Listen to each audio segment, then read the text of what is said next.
Welcome to MalcolmPresents.com and another show for Sid and Malcolm. I'm Malcolm Berman, and my co-host is Sid Mandelbaum. Greetings and salutations, Malcolm. How are you? I'm doing good, especially we got the Rams winning.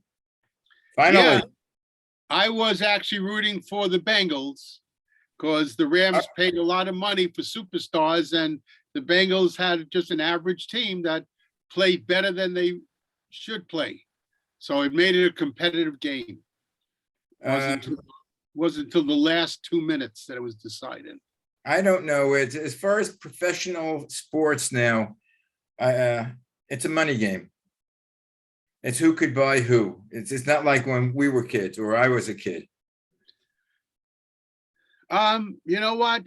The Rams have a much larger audience. They are more of a national team at this point than the Bengals. The Bengals are a small market team with limited advertising, as the Rams have much greater potential. And the whole reason for being a great team is that you want to be able to charge more for your luxury boxes. You want to be able to charge more for your advertising. And that's what all sports are. It's not a bad thing. It's just the nature of small versus large markets. Right. But doesn't the NFL do revenue sharing as far as their national television goes? National, yes, but not on the smaller markets. 90% of the revenues are coming from your local constituents. And you can't charge as much if you don't have a large share of your audience as you do if you have a large share, as the teams on the coasts do. Yeah. Whether it be New York or New England or San Francisco, LA, they all have larger audiences, which is part of the nature of the thing. But that's not why I rooted. I don't like Odell Beckham. Odell Beckham was a pariah when he was on the Giants. He was a pariah when he was on the Cleveland Browns. And he found a home on the Rams, which is fine, but that doesn't negate that he wasn't a nice guy in these other places, and spoke terrible about management wherever he went, bit the hand that fed him in New York and in Cleveland. And it's very hard to get over that. Uh-huh. So that's my only reason, really. If I had to pick one reason why they have one player that I really just don't think belongs in football. Is all me, was never a team player, castigated his quarterbacks when they wouldn't give him the ball over the years. So, and this is a guy that's been around the league. It's not like it's his first year.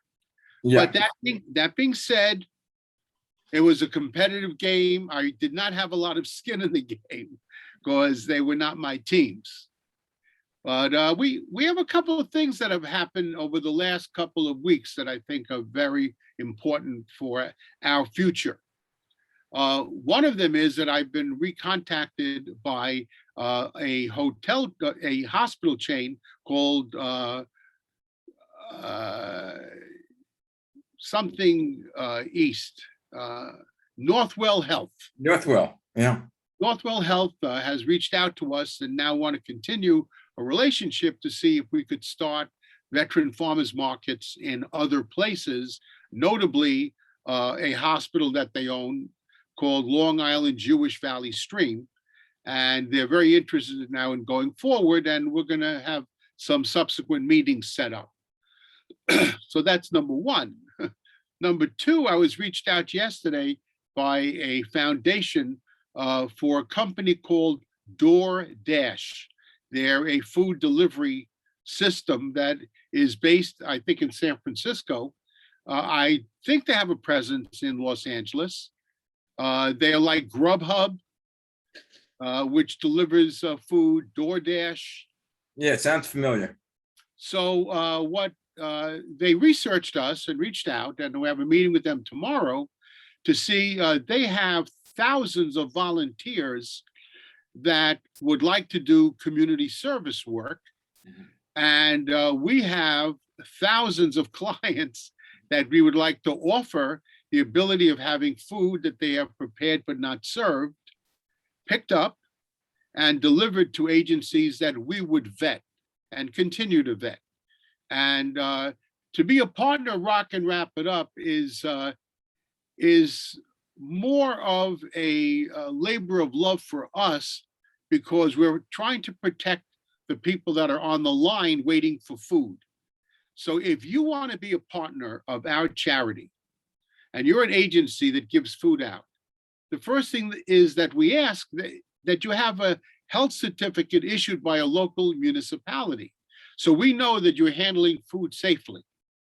And the reason for that is the people on the line really would eat whatever you give them, which is sad, but people that are hungry have no shame. And a lot of times they really don't think about what they're eating. They just want to get it for free.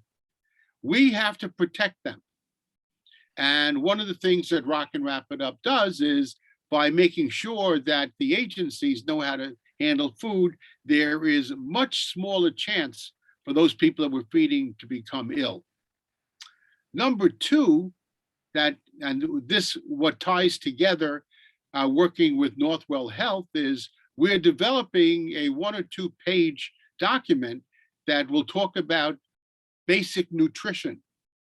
And we would now like to see this document handed out by all soup kitchens, pantries, shelters, so that people on the line can be educated, even though they are hungry, as to what is proper for them to eat.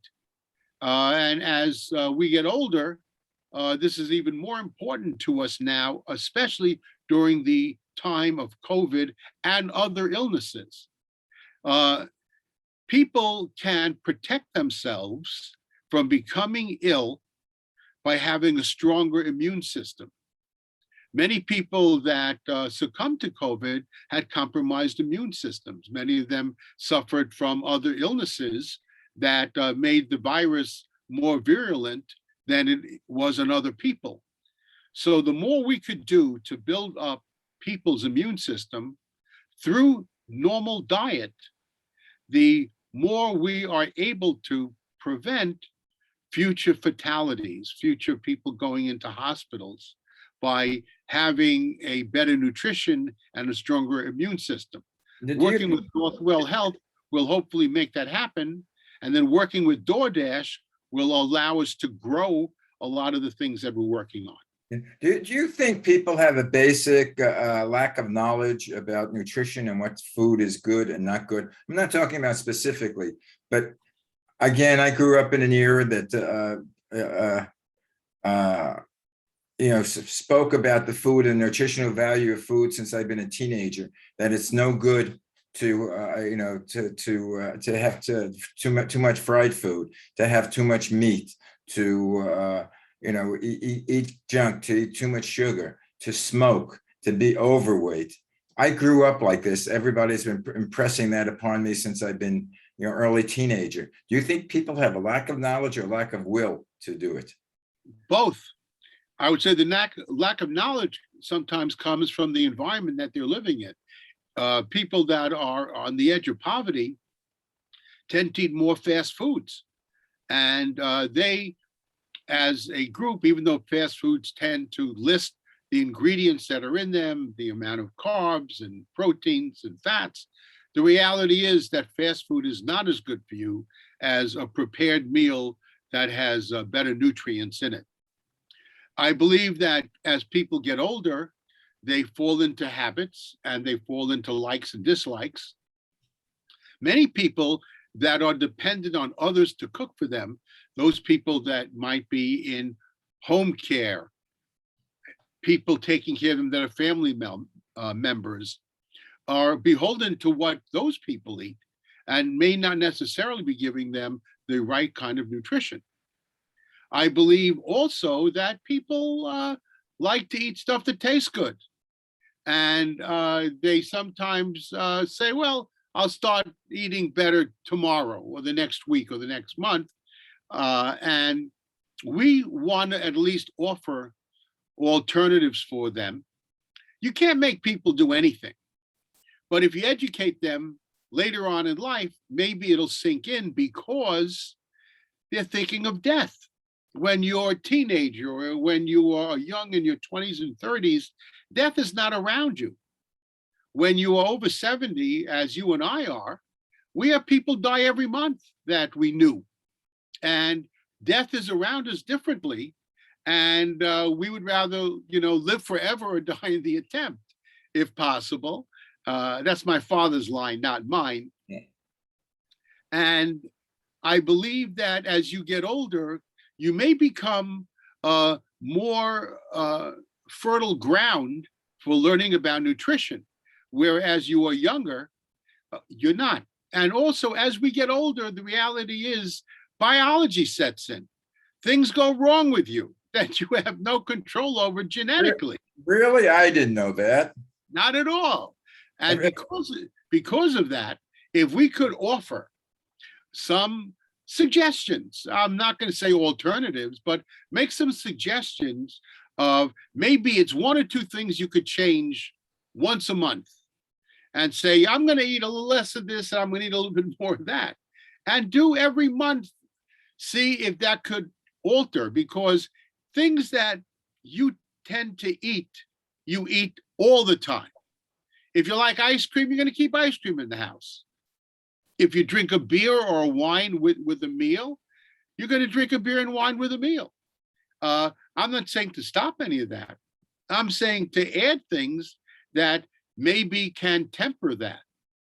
And as we're older, we will listen differently than when we're younger. And that's why we are trying to develop this basic sheet for you to read over and, keep it nearby.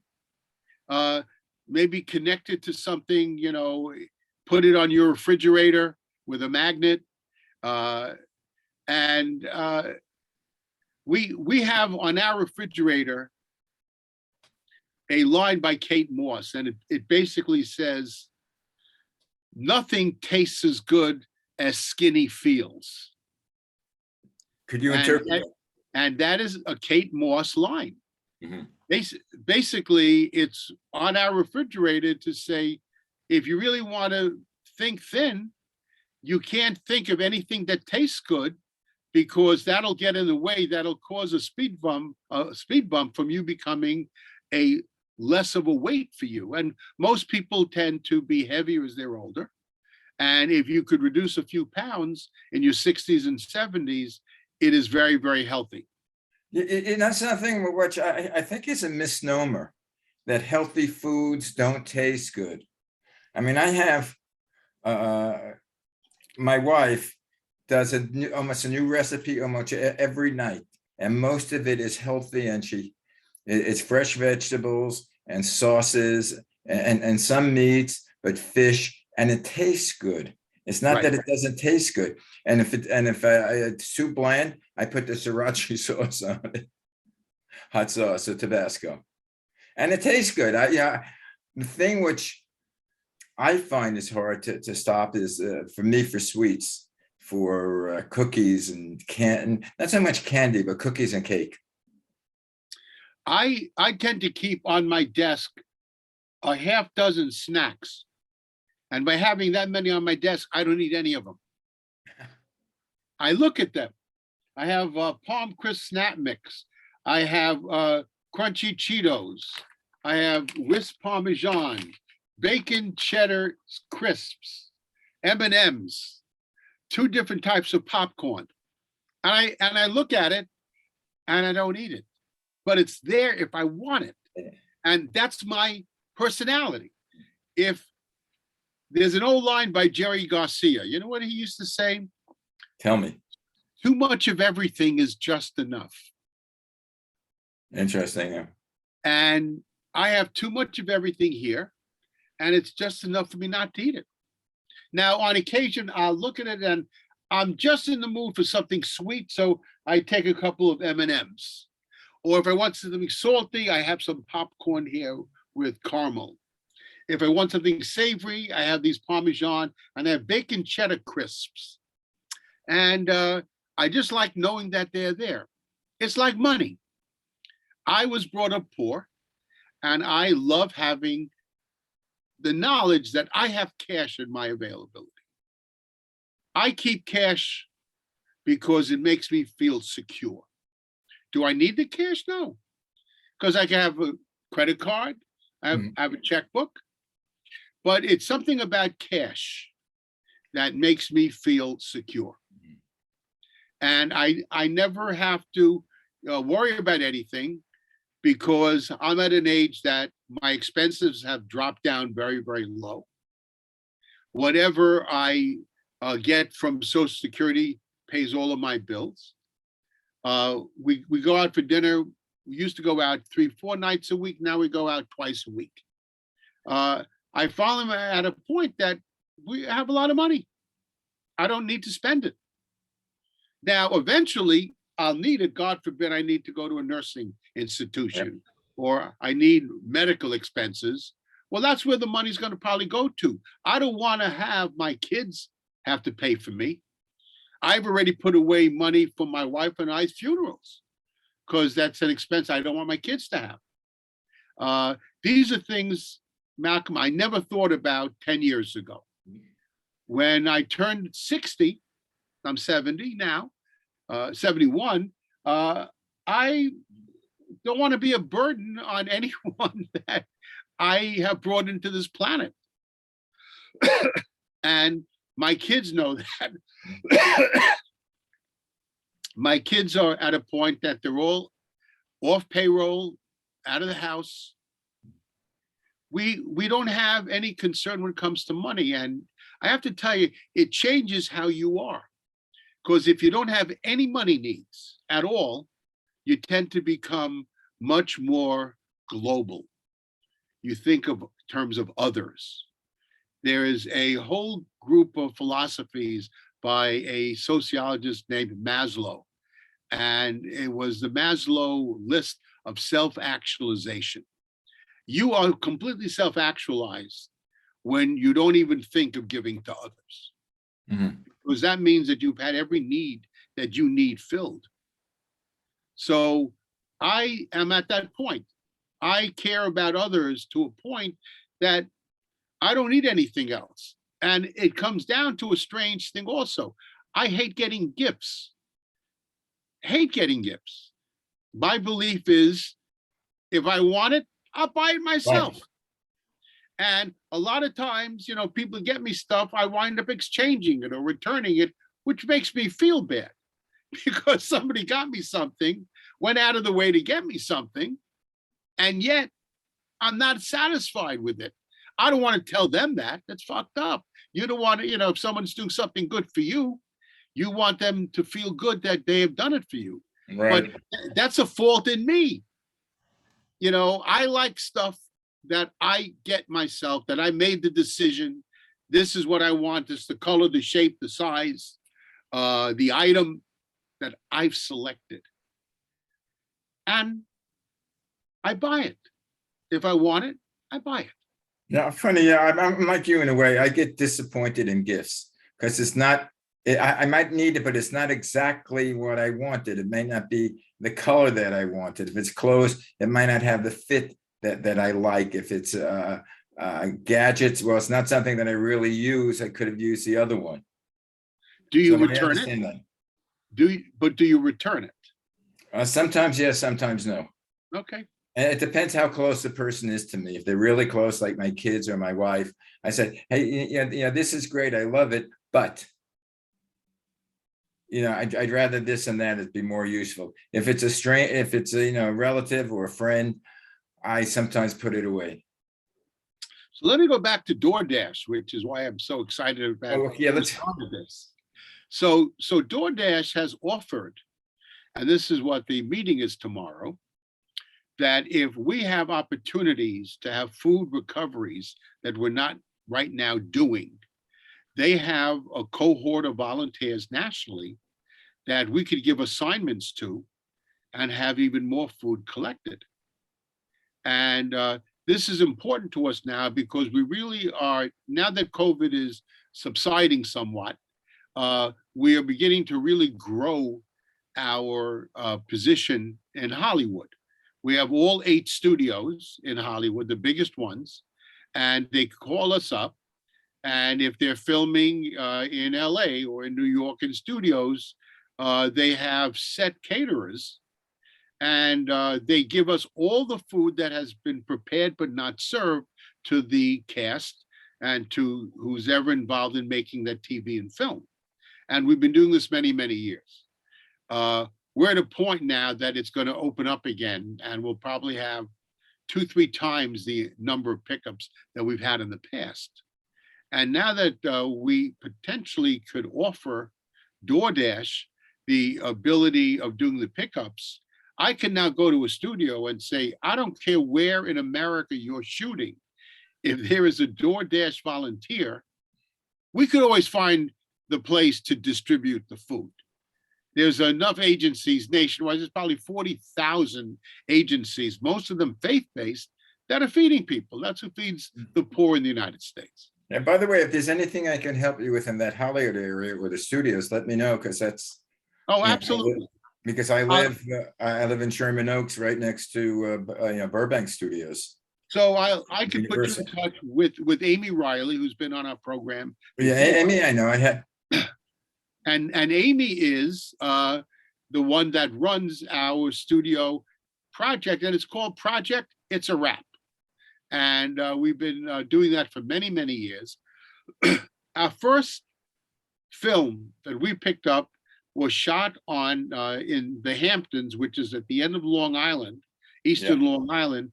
And the film was called The Devil's Own. It was 20 plus years ago, and it starred Harrison Ford and Brad Pitt.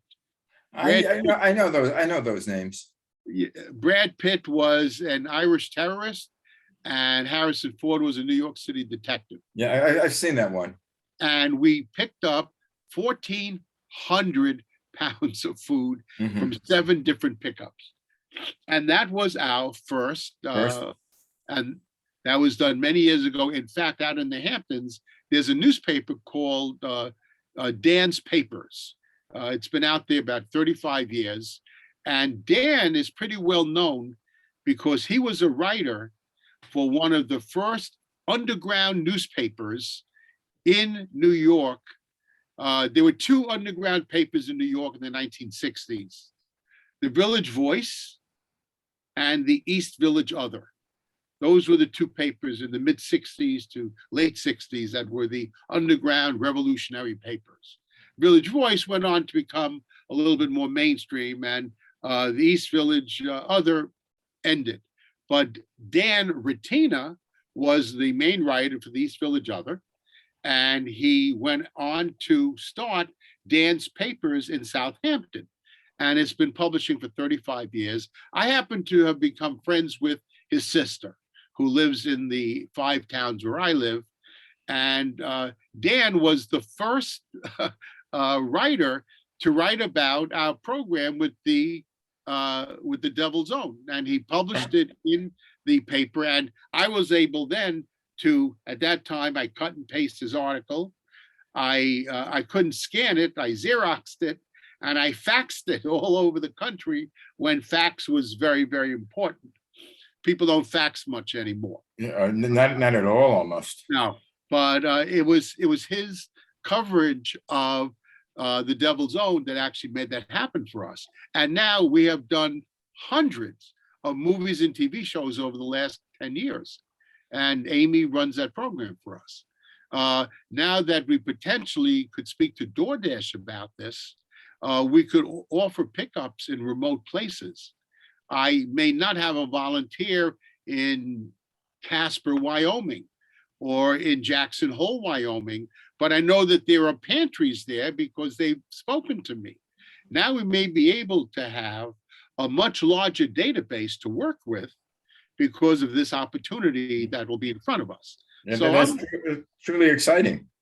I am very pumped up, and we have other things that have happened over the past couple of weeks, and that is the EPA recognized Rock and Wrap It Up this year.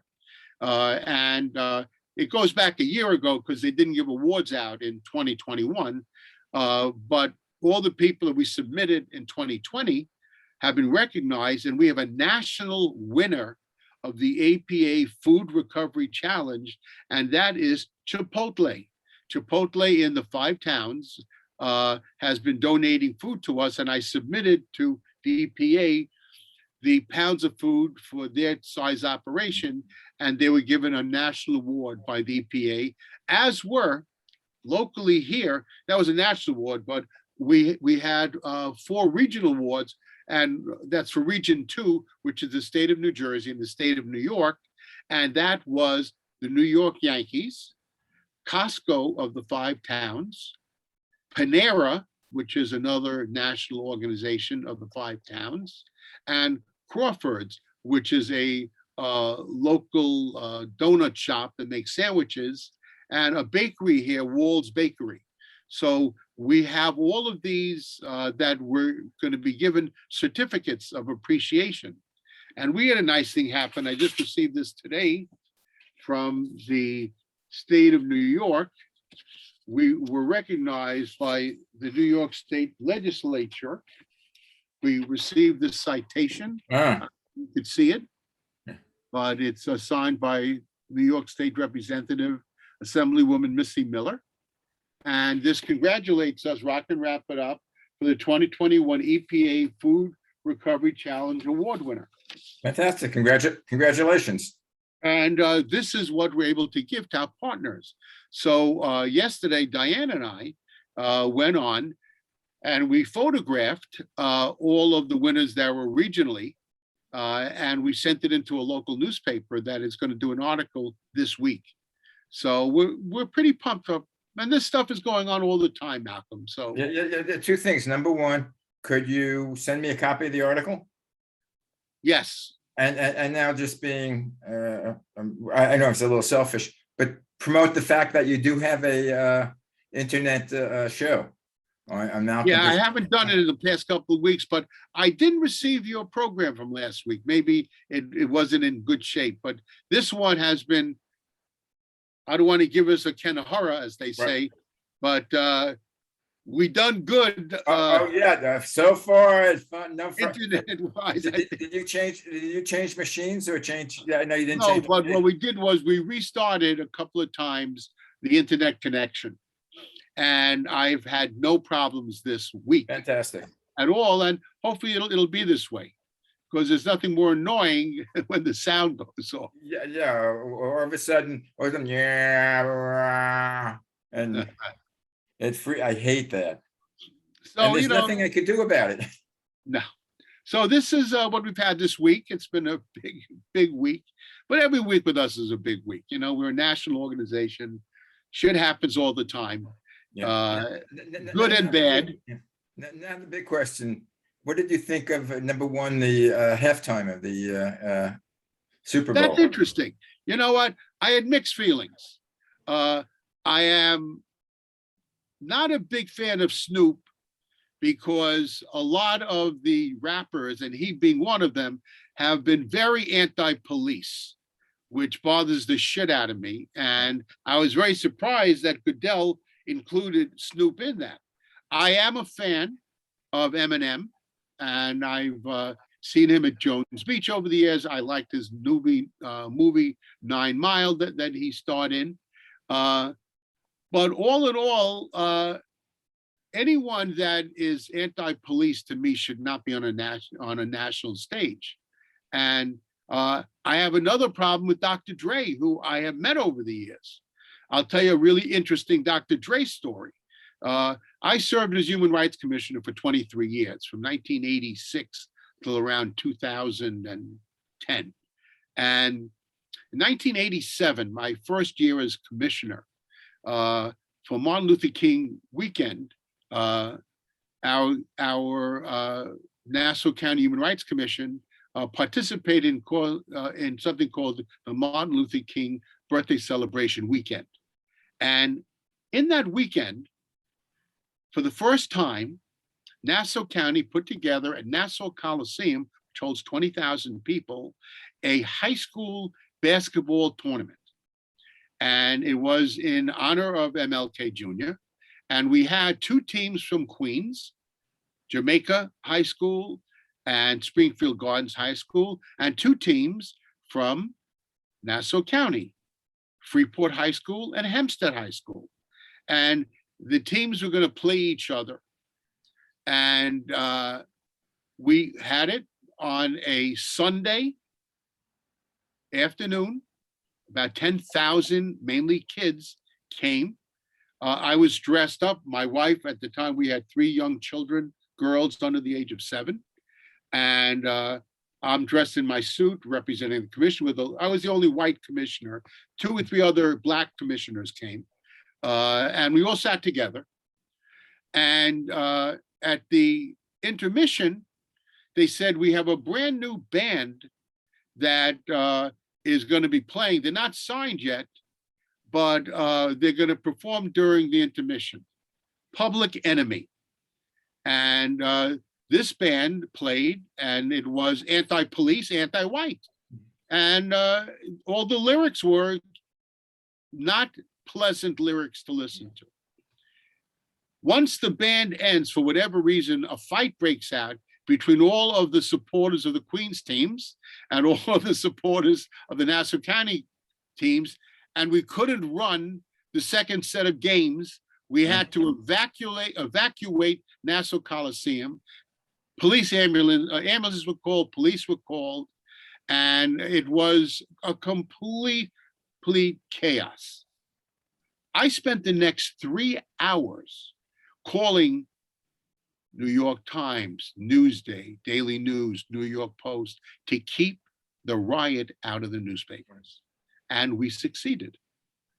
But they made a huge mistake by booking this band, Public Enemy. And it gave me a bad taste of Dr. Dre now for all these years. Because if you incite people, you're going to have a riot, period. And this was all Black on Black. There was no white people in Nassau Coliseum. But it was 2, areas, the people from Queens did not like the Nassau County. And it wasn't about poverty or not poverty.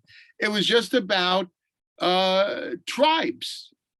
The tribes here did not get along with each other. It was a turf war, so to speak. And they beat the shit out of each other. And I was worried because I had my 3 young kids.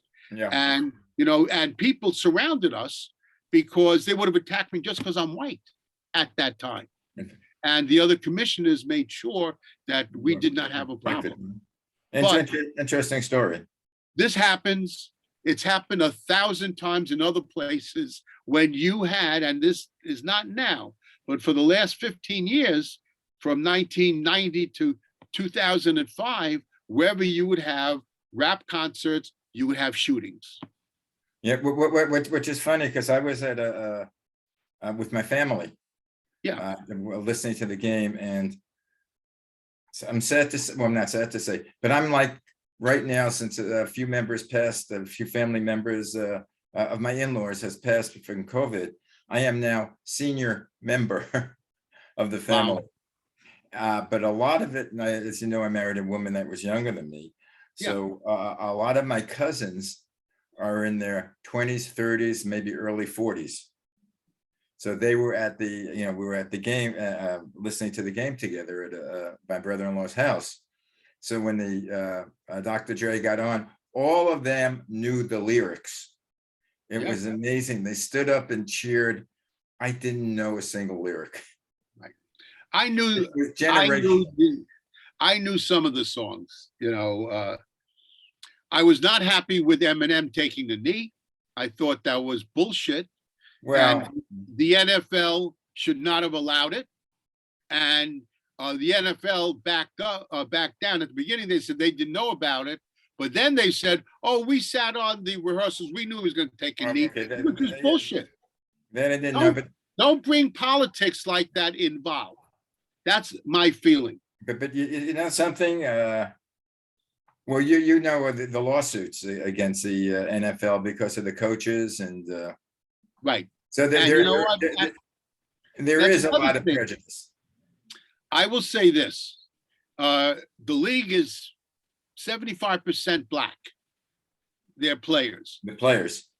They are being paid higher than any other team, including hockey, baseball, basketball. It's about even, but there are fewer players. They have had Black coaches over the years. They have had Black owners when they bid on, but I know that it's all about money. If the team is not going to perform, whether you're Black and white, you're not going to buy the team, period. And right now, they are looking at the Denver Broncos to potentially be bought by a Black consortium. It's not about Black or white. Is the team going to make money? If Yeah, it's well, not going to make money, they're not going to buy it whether they're Black or white. okay, we could agree to disagree because I think a lot of the hiring policies of beyond the players, but for managers and management, like general managers and presidents, I think there's a big disparity between Not- white and Black. Not in LA, New York, Chicago, which have half Black communities. They've always had Black coaches, and they've always had Black assistant coaches and Black people in the hierarchy of the offices. We could talk about that, but anyway, do you realize our half hour is up? That went pretty quick. Yeah, well. I think we covered a lot of good things. Interesting show. And as I say, tell your people about the show. If you do the interview with the newspapers, mention that you're on malcolmpresents.com, which is a new internet platform for shows, and we are one of them. It's called Sid and Malcolm, and we're a weekly show for a half hour, and it's on demand. They can get it anytime they want and see all the back shows. That'd be awesome. Thank you so much, Anyway, Malcolm. have a great Great. week, You too. and I'll see you next week. You got it. Thank Bye-bye. you.